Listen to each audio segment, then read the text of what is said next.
Ahoy, and welcome to Titanic Talkline. I am Alexia, and I'm excited. I always start this off by saying I'm excited, but it's true. But I'm extra excited today because I am joined by someone who is a friend of mine in real life and who knows way more about the ship than I do. So that's very exciting. It's my friend Craig. I think I've mentioned him a few times on the show, but here he is for real. Hi, Craig. Craig Sopin. Hey, Alexia, nice to be here. Good to see you again. We met at the Titanic convention last year, which was an extremely fun time, but also one of the wildest experiences in my life. It was fun though. How did I ask everyone the same question because I've already talked to you about it, but can you, for everyone who's listening, what is your Titanic story? Because you're extremely involved in the Titanic community. You almost have your hand in every pot in the Titanic community. Well, my trigger was a simple trip to the library. I had a school project as a kid, and as I'm approaching the library, I see this really neat headline in the Mhm. window, and it said, Titanic unsinkable, sinks on its maiden voyage. And even at that young age, I'm thinking to myself, how can people think that they're creating something that's unsinkable that Right. can possibly overcome the forces of nature? We couldn't do it then. And we can't do that now. So that part of the story really intrigued me, that it didn't merely sink, but that the Titanic sank on its maiden voyage of all times. So when I got inside the library, I pulled out the microfiche and I started reading about the Titanic. And I would like to say the rest is history, but it wasn't, because I did get involved in reading and learning about the ship. It was sort of a passion for me at a young age. But then there was sort of a break in time because I was a student and I had other things to read and other things to do. And one day I saw an advertisement for an autograph of a Titanic survivor. And I said, well, that is really neat. I didn't know such things existed. I don't mean survivors, I mean autographs of survivors. No, we And took all the it was, survivors afterwards and we put them in one giant barrel and they've never yeah. been allowed out. And this was an autograph of Melvina Dean, who ironically was the youngest survivor and the oldest survivor as well, because she died last of all the Mm, survivors, which you think would be intuitive, but I would think it would be counterintuitive because it would be a huge coincidence for that to occur. sure. And in fact, I got to meet her and to know her pretty well throughout her later years. And I read up on Melvina Dean and I learned a lot. And now I'm really starting to get intrigued about Titanic's story. And it, for me, was a passion that this time didn't stop. So I saw something else advertised and I said, well, you know what? I'm going to try and get that too. I think it was a newspaper or something. And Hmm. I read that and I learned more. And it turned out that every time I acquired something else, it was a learning experience for me. And I Hmm. happen to love to learn. So at this point, I have between 300 and 400 Titanic related artifacts. I say 300 and 400, not that I don't know the number, but some of them have multiple, there are multiple parts of Sure. one artifact. So it's tough really to count it, Right. but I've learned a lot through the artifacts. And I also have to admit that, holding a Titanic artifact, and I know you have held one, but Hmm. doing that provides me with a much bigger thrill than going into a museum and looking at it behind plexiglass or Yeah. reading about it in a book. So that's really how I got started and how it continued. I know that most people, their trigger points for either reading a book or watching a film or having a family member on board.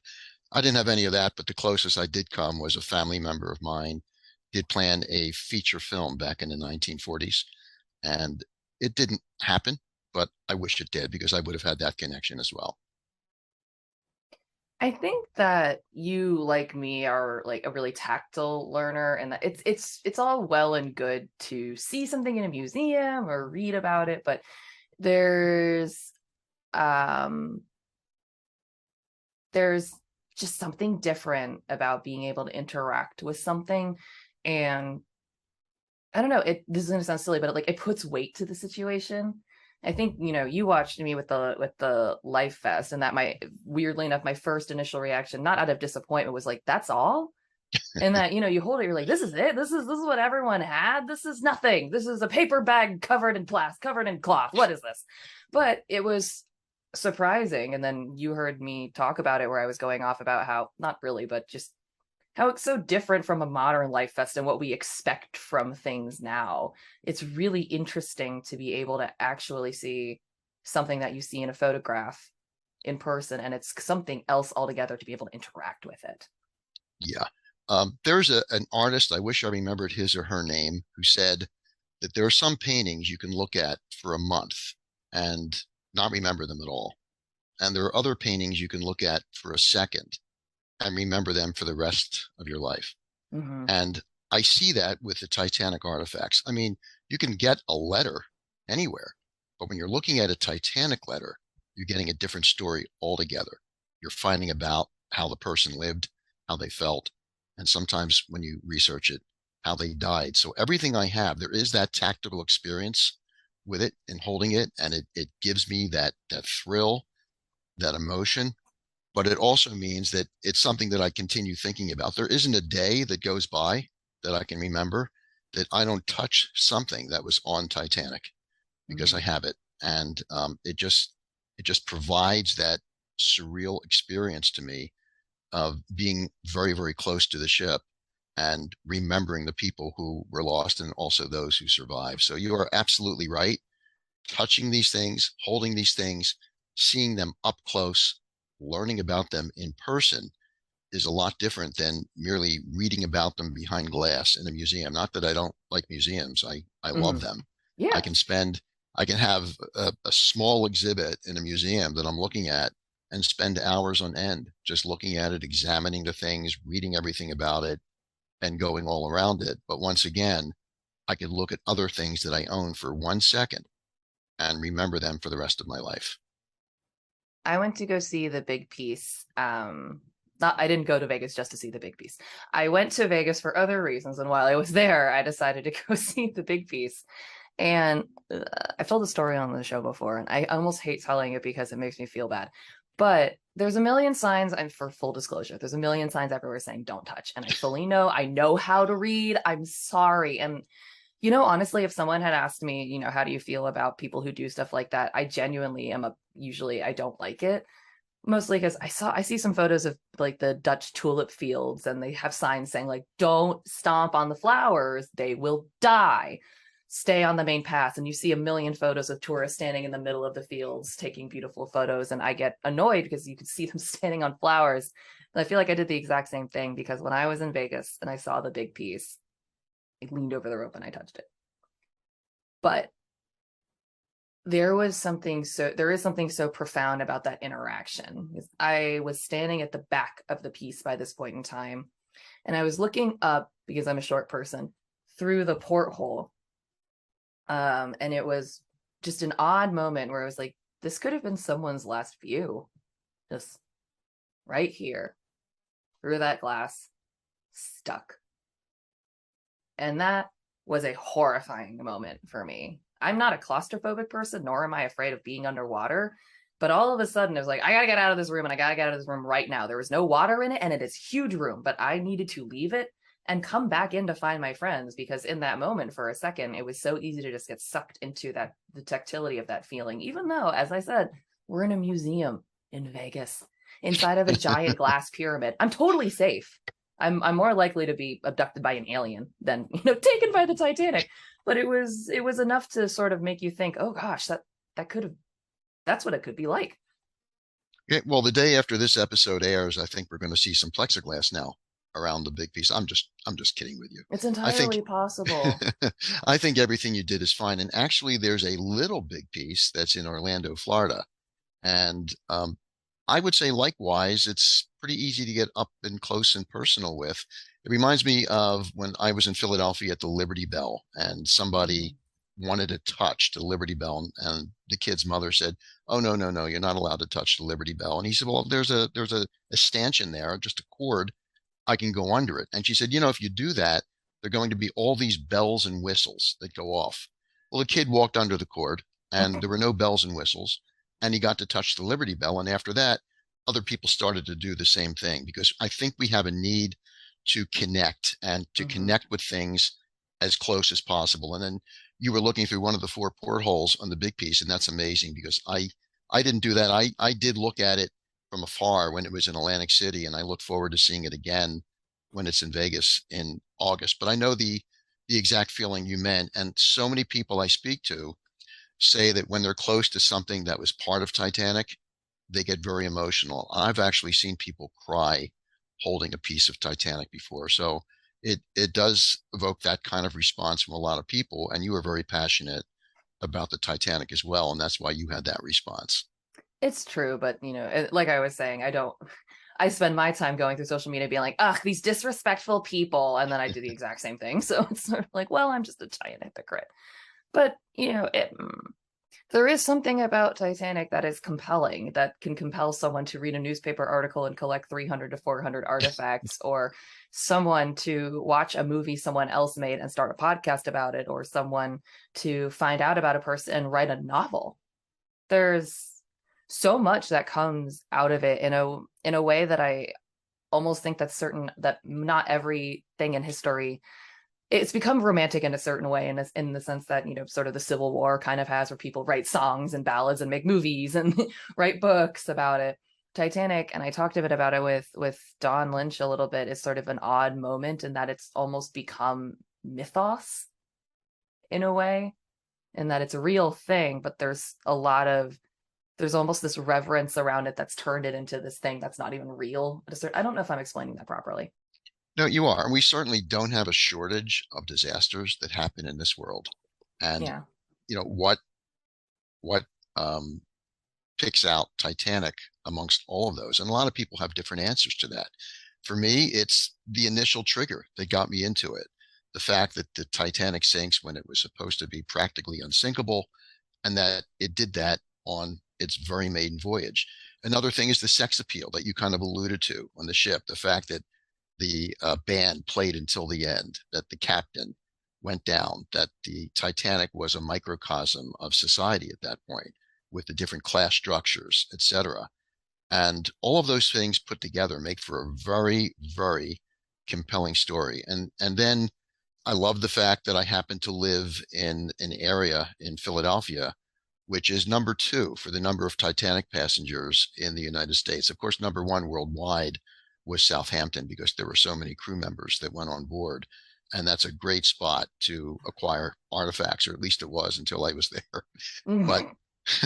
But Philadelphia had the second number of passengers, most of whom were first class, and the first number of passengers that were on Titanic, as you may guess, was New York. So Mm-hmm. that was number one. I am number two, and because it's number two here, I've gotten to visit a lot of, let's say, more of the macabre, the gravestones, and some of the families that are still here, and some of the homes that people lived in. So all of that, you said at the beginning that my interests go out in many directions. You were absolutely right. I mean, I'm interested in Titanic story, the passenger story, the postal worker story, the story of the band, how they played to the end and gave up their lives for this, the engineers who kept the lights on until the very end. And there are just so many directions that this ship goes in. It's just amazing. And for someone who collects things, a lot of collectors, have a niche area that they collect in.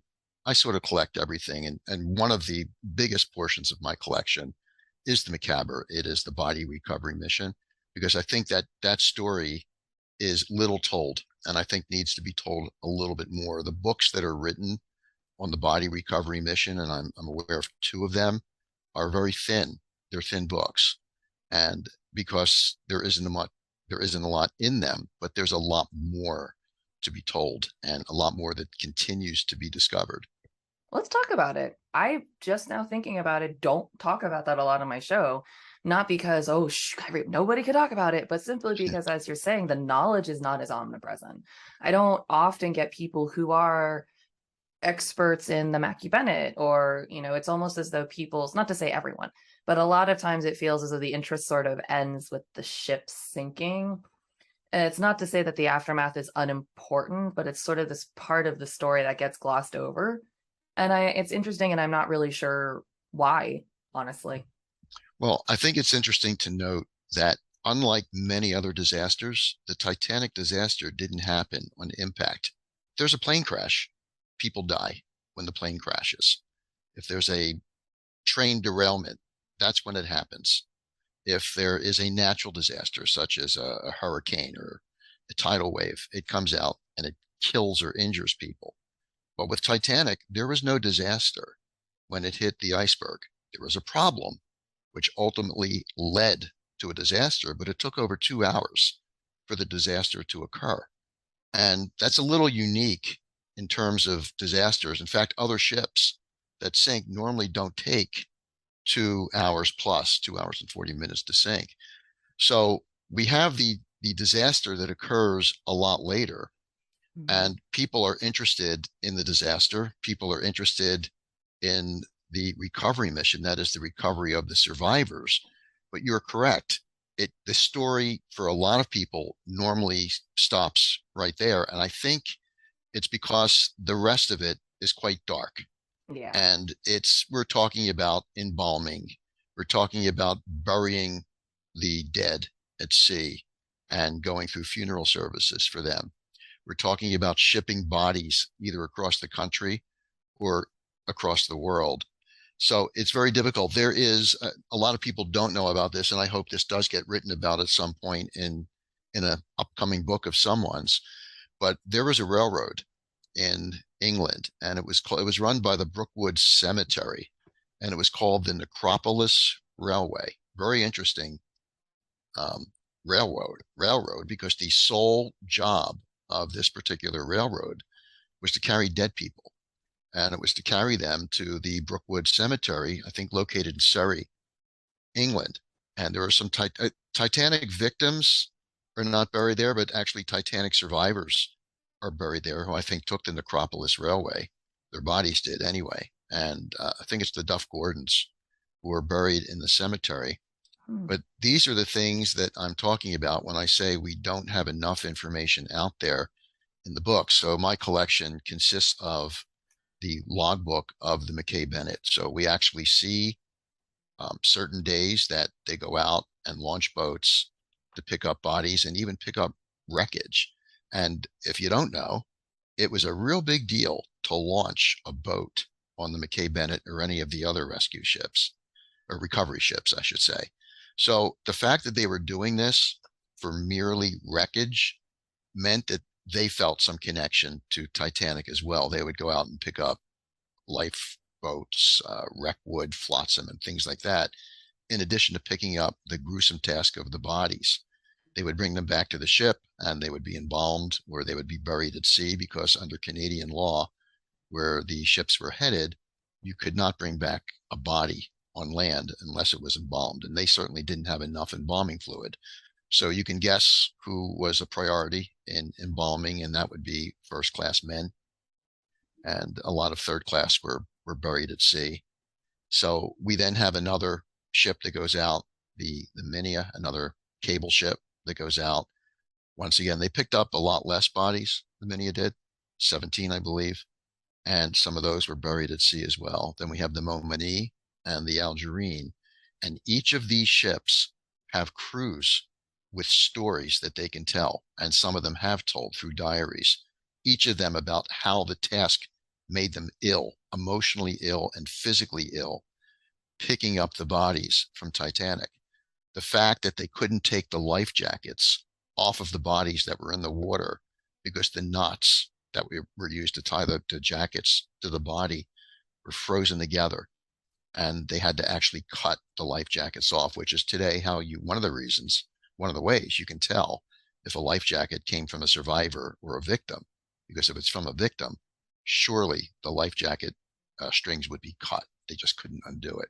And each of these have these different stories, and they were writing home to people, telling them what it was like. And then, of course, the bodies had to be brought to the Mayflower curling rink in Nova Scotia, and they had to be identified with an amazing system.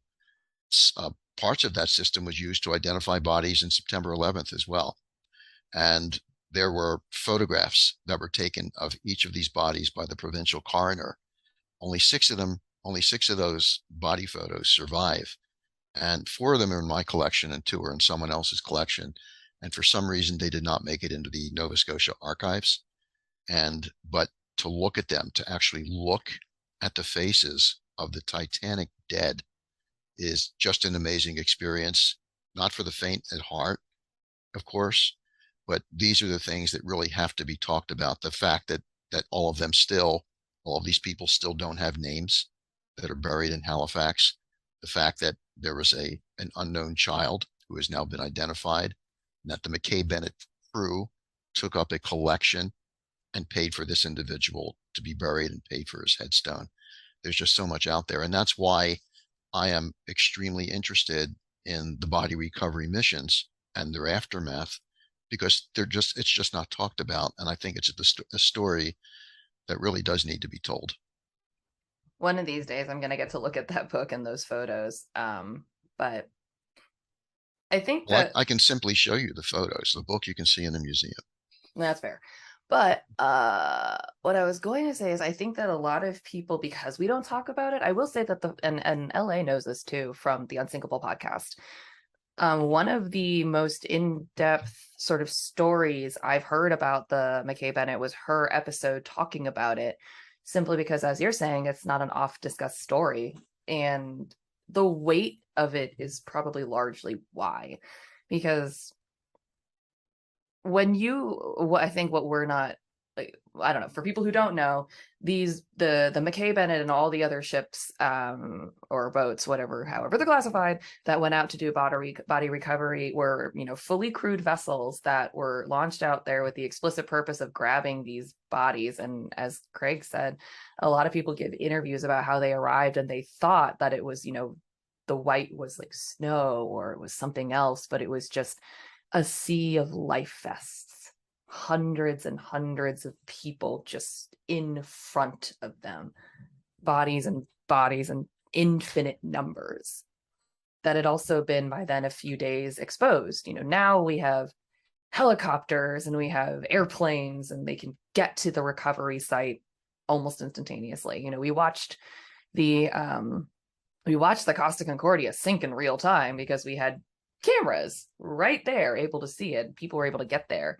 But these crews got there days, weeks afterwards. These bodies had been in the water, exposed to the sun, exposed to the air, exposed to fish and animals and other things. And these poor souls had to paw through them, attempt to identify who they could identify, embalm and care for the bodies that they could, and everyone else was returned to the sea. Person after person after person after person after person after person after person. A macabre and repetitive task. It's like bagging groceries. Something you're doing constantly for hours, but in the most morbid of contexts. If Titanic had happened today, we would have those helicopters overhead. Mm-hmm. We would have seen the pictures of those bodies bobbing up and down in the North Atlantic. We would have seen that. There wouldn't have been much of a mystery anymore. And, if we had seen those bodies today, people would have been fired, whether they worked for the White Star Line or whether they were contracted employees, but not a single person was fired, demoted, or anything like that as a result of this disaster. And that's kind of hard to believe. Yeah. Because you see today that somebody says the wrong thing and they are resigning. Their resignations are requested, or they're just flat out fired. And with Titanic, it didn't happen at all. And the errors that occurred that were involved in that sinking surely should have led to someone being disciplined, fired, or retired. And it didn't happen. But the view of those bodies today itself would have been enough, without even investigating anything, would have promoted a lot of protests, demands for people to be vilified and criminally charged. And that didn't happen either. And it's funny because we talk about this on my show all the time and we've never discussed that before. And the general opinion is like, they did everything that they could. They did everything right. I'm talking they being globally, like the crew and all people involved in the disaster. But you're right in that, it's almost a weird sort of grace that we don't apply to situations today where the minute something happens, we're like, heads will roll. And I'm not saying that either approach is necessarily bad or good, Obviously, people do need to be held accountable. It's just interesting, as you said, because now it's sort of this demand for action immediately. And if action isn't immediately taken or some visible steps not taken, people assume that nothing is happening and that nothing will change. Yeah, and there are so many errors that were made. And it's sort of like a plane crash where there are so many hands on the throttle. There's never only one reason. Mm-hmm. And of course, the most immediate reason was the iceberg, but what led up to that? So we have an ice warning that didn't make it to the bridge. We had a captain who, at least Senator Smith in the American Inquiry said was neglectful because he was going too fast through a known area of ice. We have arguably the inappropriate maneuvers, both before this, immediately before the collision and immediately after the collision. And we have so many other little things that occurred, the potential of the brittle metal in the ship, and the fact that David Blair took the key to the crow's nest cabinet that contained the binoculars. If any one of these things didn't occur, Titanic may have been saved. But there were a lot of little things which either together or individually resulted in this disaster. And, there are so many other theories as well. Well, JP Morgan didn't make it on the ship and he was having some financial straits at the time. Maybe he coordinated this whole thing in order to collect the insurance money. Well, I don't think so. First, I don't think JP Morgan is a murderer. I was about to And say that would be a well, big jump. I mean, to be fair, never mind. That just seems drastic for. I don't know anything about J.P. Morgan, but just given the scenario and the history of the time, it's like that would have been a really big move for him. oh yeah, that's a far-fetched theory, but it is a controversial theory, and they point to two True. things that proves it. And I'm putting air quotes around the word proves. And that is one, he was supposed to be on the ship and canceled at the last minute. And two, he was having some financial difficulty, but he wasn't poor. And in any Right. event, he would have had to have so many people involved in a conspiracy like that. For instance, the ice warning to the bridge would have had to have been intercepted by somebody. The captain would have had to intentionally been going too fast through the ice flow. And David Blair would have had to intentionally taken that key off the ship in Southampton rather than inadvertently. So is it possible? Well, practically not. Is it plausible? No, no, that's not. But there are just so many things involved. And part of my collection is also involving the different theories of the sinking as well. So I have some radio ice warnings, for example. I have some very special testimony that hasn't come to light concerning the maneuvers of the ship, both before and after the collision. But I think we just can't overlook the one overriding factor in this collision, and that is that there was an iceberg in Titanic's way, and that's what sunk the ship. Was the iceberg in Titanic's way, or was the Titanic in the iceberg's way? Because no, all right, I'm joking. It you're right though. I think that might be why we discuss it and why it scares people. It's because natural disasters are horrifying. And whenever something involves nature in a certain way, basically this unaccounted for mystery, it's terrifying. I'm afraid of sinkholes. I will tell anyone who will listen. And it's because conceptually there's nothing there. Everything is fine. And then New York City is gone. It's just and there's nothing you can do to prevent these things. There's nothing you can necessarily do to facilitate them. Sometimes stuff just happens. Sometimes there's a tsunami. Sometimes there's an iceberg, though with global warming, there's going to be way less of those. I told someone that eventually people are going to have to start the Titanic story instead of going, well, Titanic had an iceberg. They're going to have to go, Titanic had an iceberg. And an iceberg was, but Yes.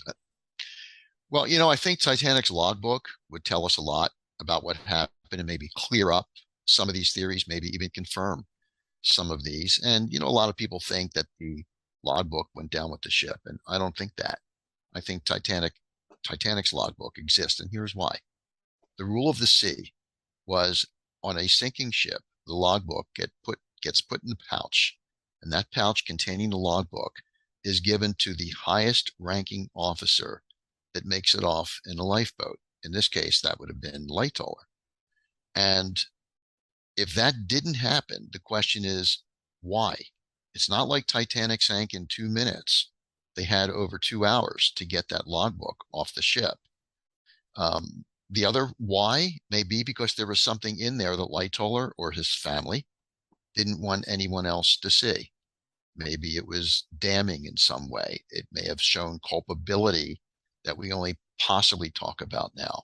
And I do know that there are other things that are written concerning the Titanic story that have been secreted for over 100 years, which, if publicly known, would change the story of Titanic in a way that would upend what we see in films and what we read in books. And those things occurred from the time the Titanic hit the iceberg until the Carpathia landed in New York. So I know for a fact that things could be hidden. They could be secreted for long periods of time. And Titanic's life logbook might have been one of them. And I can't say that I'm convinced. As an attorney, obviously I need evidence, but I would say that the preponderance of the evidence, that is what was supposed to happen, leads me to believe that it likely exists somewhere, or it did exist and was destroyed. The only reason I would say I don't know is simply because I don't know who they expected to survive. Did they expect Lightoller to survive? Because he survived because he got washed off and then found the other lifeboat. But that was almost a happy accident. I guess I'm just wondering then, like, did they expect that he was going to make it? Or did they expect that Murdoch was going to be the one that made it? Or did they think it was going to be Boxhall or something? Like, I wonder who they would have thought, like, you for sure take this. If That's they the didn't, only evidence I personally might have against it. Well, the way it worked on other ships is if they didn't know who's going to survive, they do wait until the last minute and give it to the highest ranking officer that they think is going off. So it didn't have to be Lightoller. It could have been someone else I'm who trying to was think of lesser. I'm trying to think of who the highest ranking officer that like intentionally boarded a lifeboat to crew it was. I can't remember who that was off the top of my brain right now though. I think we were probably talking about Pittman. Yeah, either Pittman In or that Lowe case. was going to be my guess off the top of my brain. Yeah, well, Lowe is fourth and Pittman is third. So yes, for something. Yep.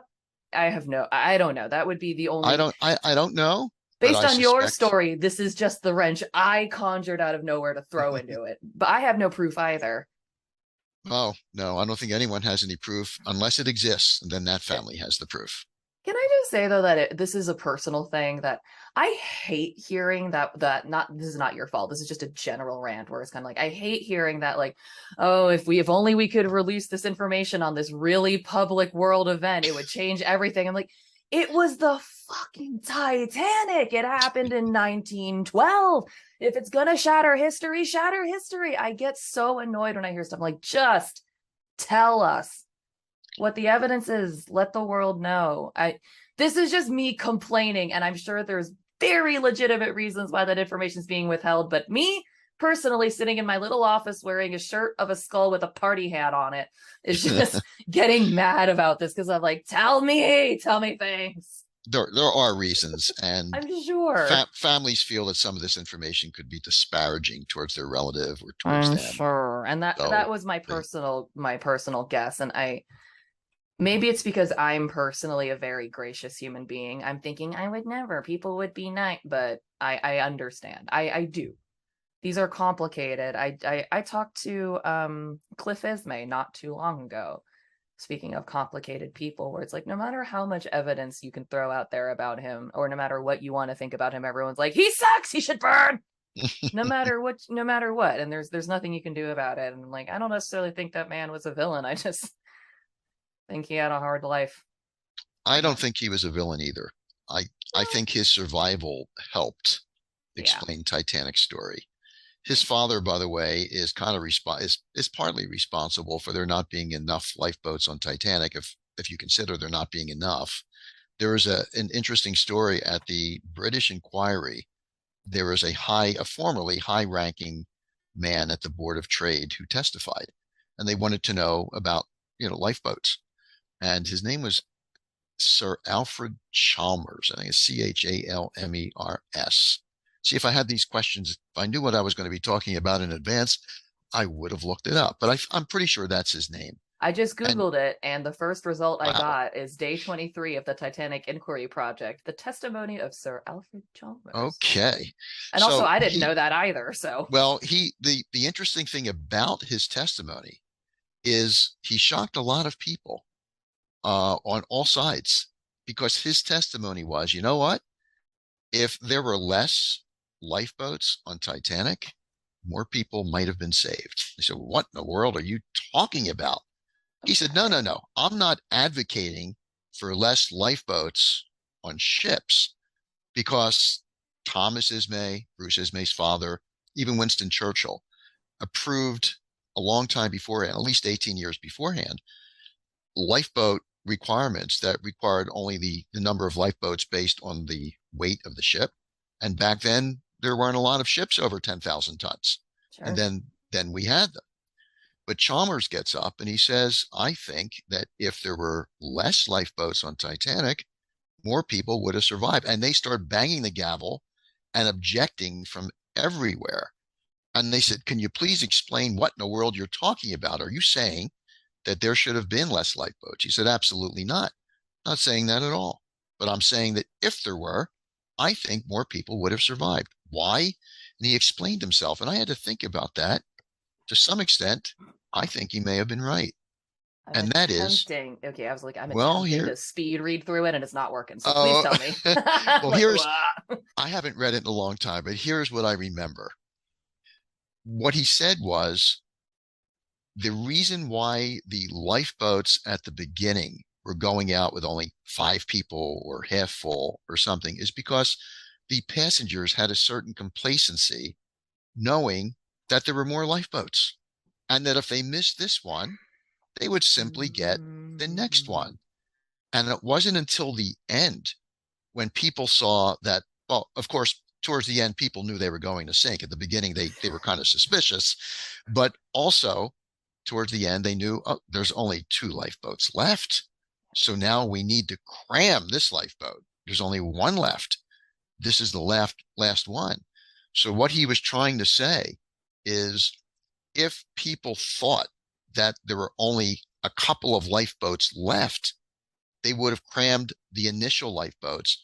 And perhaps if you do the math and if you figure it out, there is some way, possibly, depending on how many lifeboats he would have suggested, proved his theory, that more people could have survived. Now, he he didn't become the crown prince of of the inquiry for making this suggestion.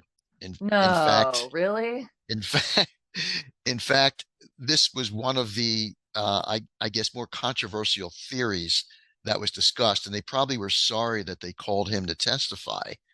But if you start doing the math, and I remember a long time ago, I did do the math.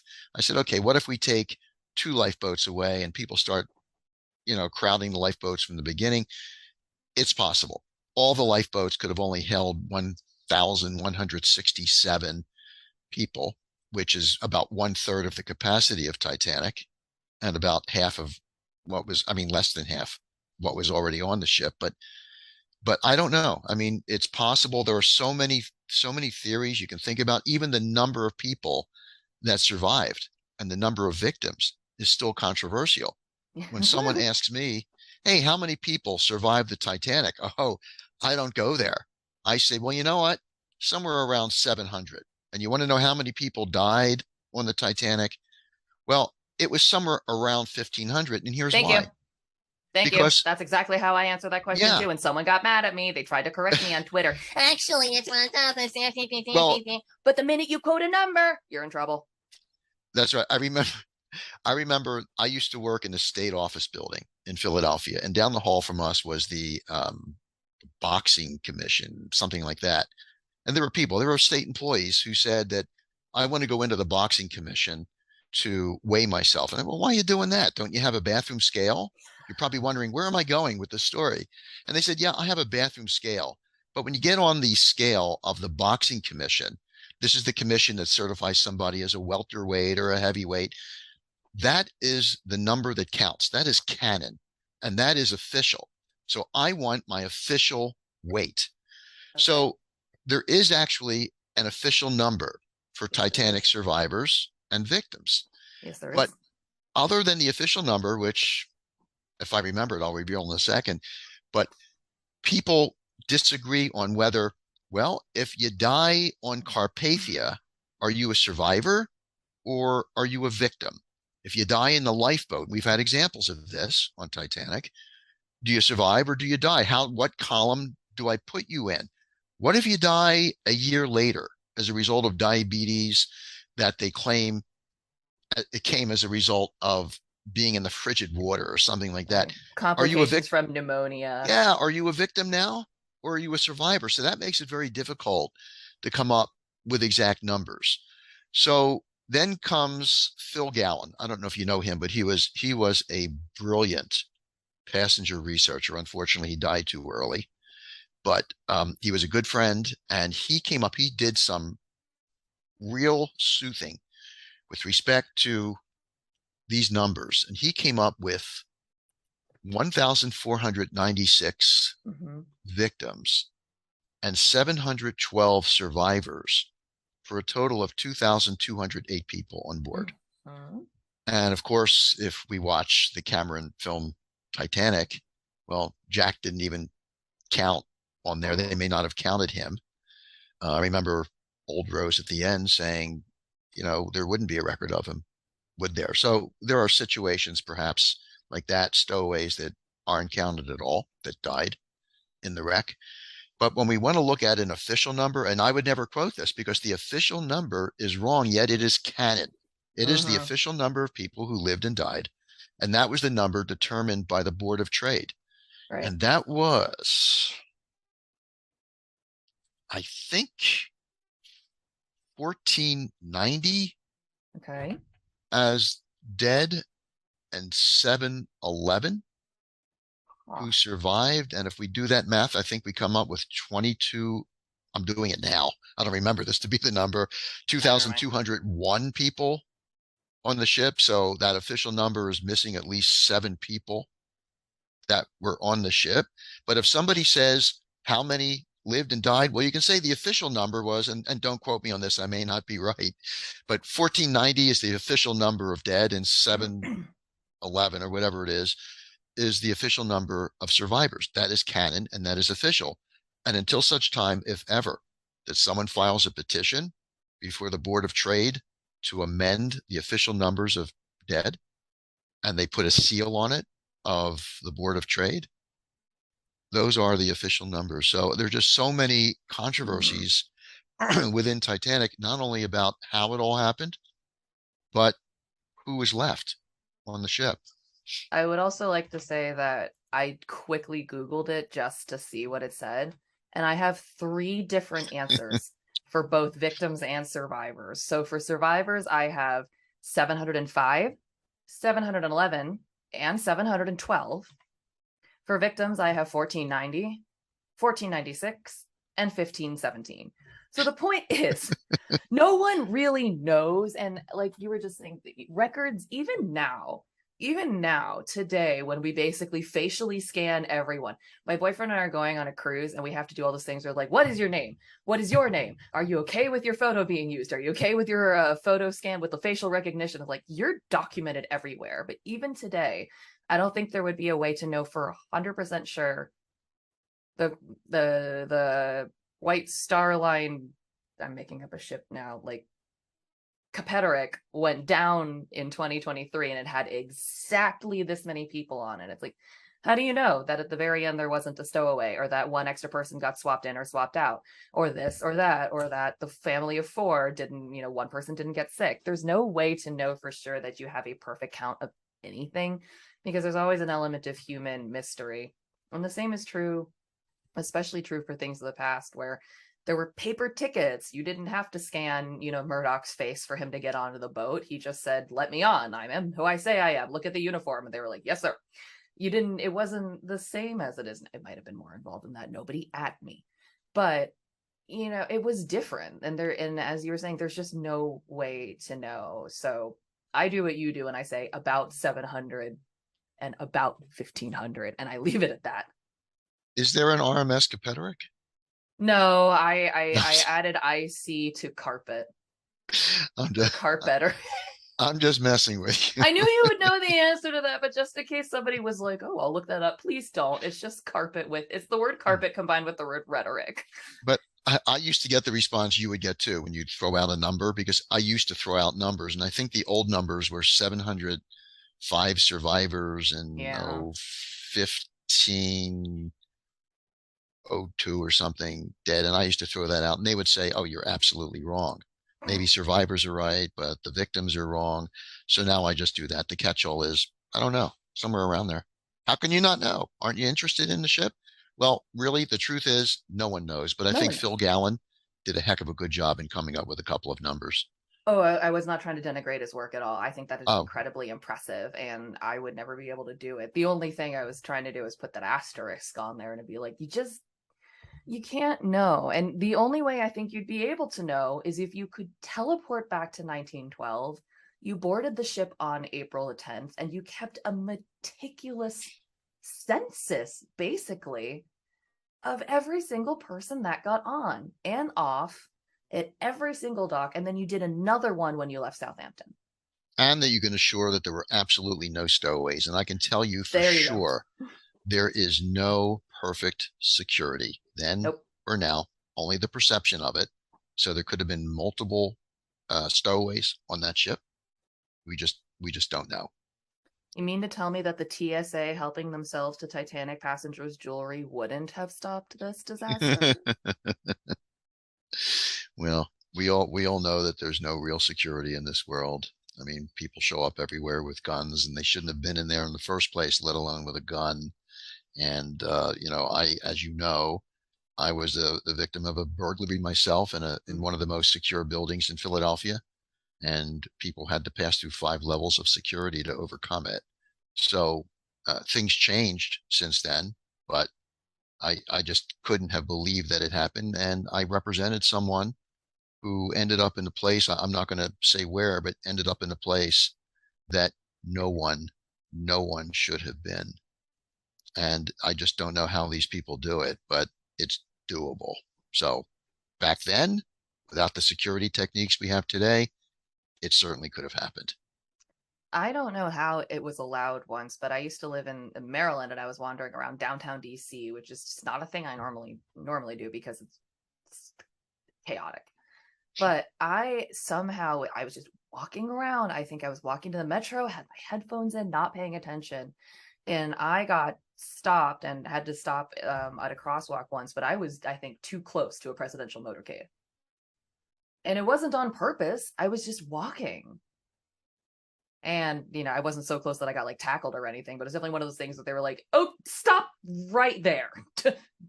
Don't move your feet anymore." Like, okay, I'm just gonna freeze. But it's that same sort of things. Like, I wasn't doing it to be malicious. I wasn't trying to get close to the motorcade. I'm not even gonna say which president it was. That's how nice I am. Oh, come on, But tell. it was Trump. But of course, I never had an issue with motorcades beforehand because no other president felt the need to leave the White House that many fucking times. Just that guy. But the point being is that I wasn't even trying to do anything. And you can just stumble into wild situations because you're not paying attention or someone else isn't paying attention or so they were thinking. They're like, clearly they hear the signs. No one will get this close. I had headphones in. There's, as you said, no such thing as perfect security, and whether by accident or intent, things get by. Absolutely.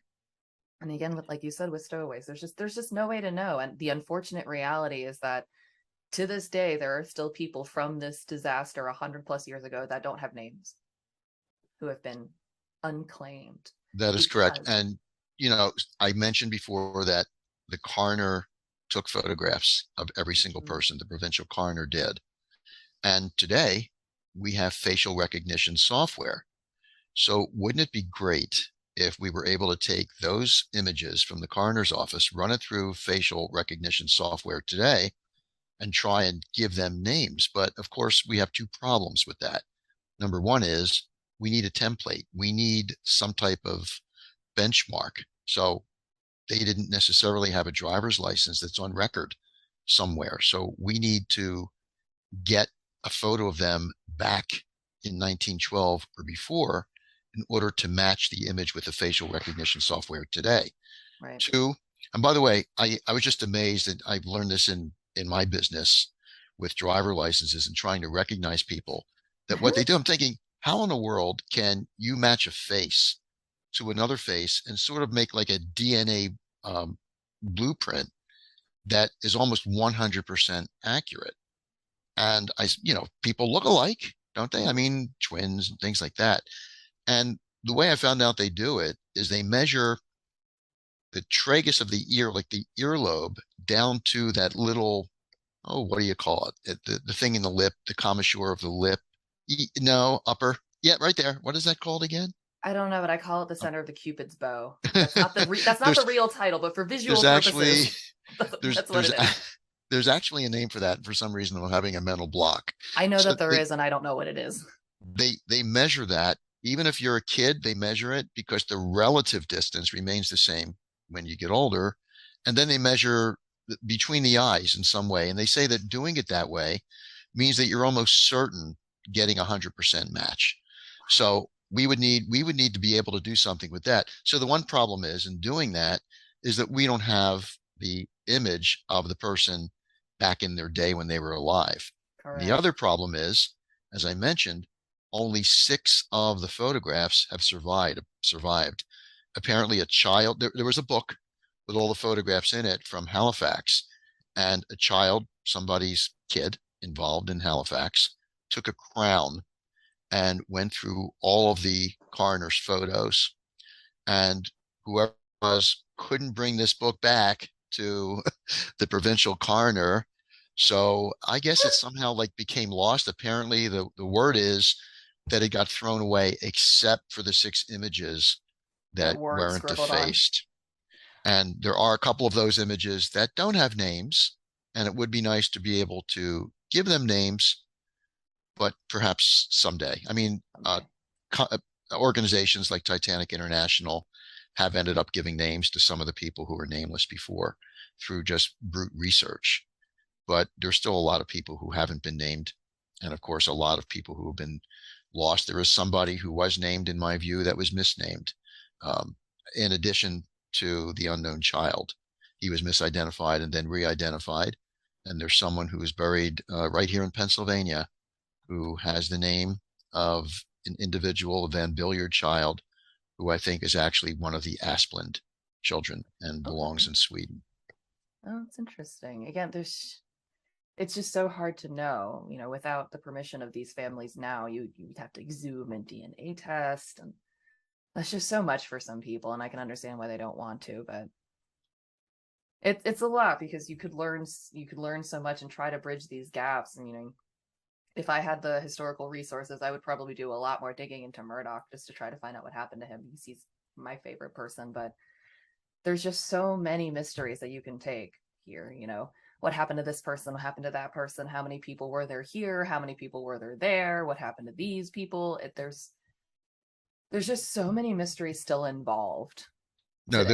there's a time tunnel episode. I think it was the very first episode of Time Tunnel, if you know what that show is. One of the Irwin Allen productions where a couple of scientists are experimenting with time and they Mm-hmm. keep getting thrown back or around into major events throughout the world in history. And Mm-hmm. on the first episode, they get thrown onto the Titanic. And of course, they know everything that's going to occur and they try to convince the captain, which would have been a big mistake because if they changed history, we don't know what result that could have been. Right. But had they known, I mean, they didn't do, I guess, a lot of research into the episode, but they were kind of wondering how they were going to get off the ship. And had they known about Murdoch, they would have certainly gone to the starboard side and gotten into one of the lifeboats there. So I know you said that you didn't know what happened to Murdoch, and his story really needs to be told too. His family knows some things about him, but not a lot about his final moments. But I can almost assure you of this: he didn't shoot anyone. I like to think that he wouldn't. And I think this is, we're getting to the realm of mythos here, but in, the mythological figure that has now become William Murdoch, it just seems, I don't know. I mean, I could hear the argument either way. Dan Parks happens to think that he did kill himself, and I'm very willing to hear that argument because as someone who has had a lot of stress and has had mental health issues personally, this is not me saying they all had mental health issues. I'm just saying me personally, I can see where the stress of a situation, all the boats being gone and everything just being bleak, I could be like, well, I'm not waiting for the ocean. Not There doing was it. there was one of the funeral directors in Halifax at the Mayflower curling rink who was quoted as saying that one of the bodies he was examining had a bullet hole in it. Mm. Wasn't Murdoch, but that was a that appears in the book if you ever want to get it. Titanic, touchstones touchstones of a tragedy. That quote is in there, and it's just amazing that no one has explored that story because I mean, why not track down this guy? I can't do it. I just do a lot of things. I just can't get to everything, but it's one of the things I would love to do Same. because we know the name of the funeral director. Why not track down his family and see what stories have been told, through the family? But like we said, Titanic goes out in so many different directions. And someday when I retire, hopefully I can devote full-time efforts to researching more about Titanic than I have the time to do now. That's something that maybe in the future I'd also like to try to. Murdoch's story in particular is a thread that I would like to follow. Mostly also, like I said, he's my favorite, but also I've not done a lot of research into him, so it would be starting from scratch to try to build his story back up from the beginning. There are some things I'd like to get, some things I'd like to add to my collection. Chief among them being the Titanic's logbook, Yes, but I don't think if it's around, I don't think I'll ever find that. And there was, have you ever, I don't know if you've seen A Night to Remember. I remember hearing on your I podcast that have you didn't see finally. it. You finally saw it. Okay.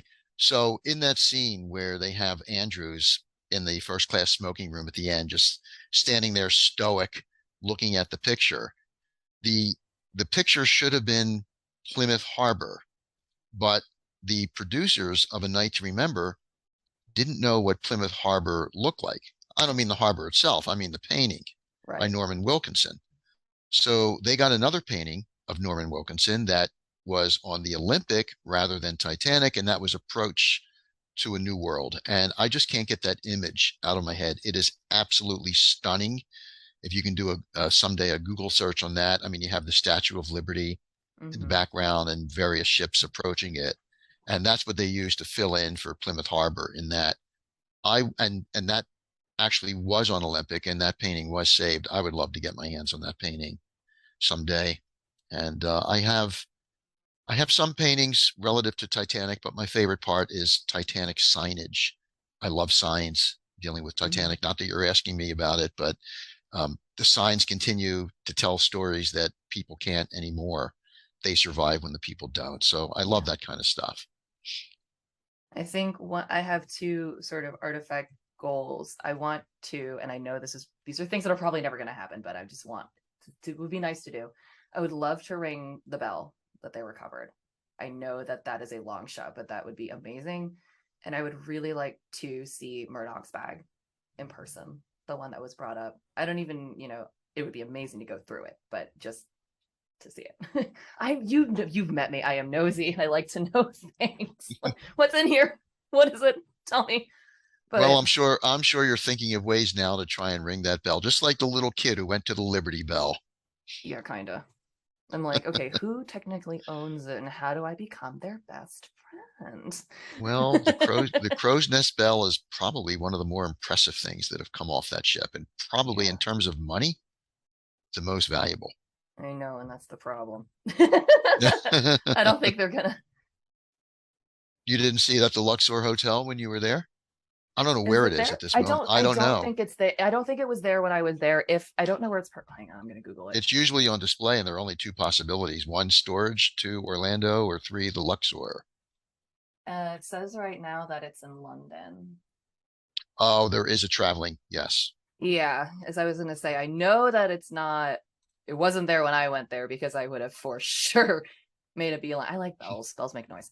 Um, Wanted to see it, but yeah, I think it's not there right now. But anyway, I have now kept you for an hour officially. So especially because now it's like what, like 9 o'clock for you. So any, I'm definitely gonna have to have you back because I have way more questions, and also I just enjoy talking to you. But thank you so much for coming onto my show. I know it's different to have a conversation with me and just chit chat. It is totally different to come on someone's show.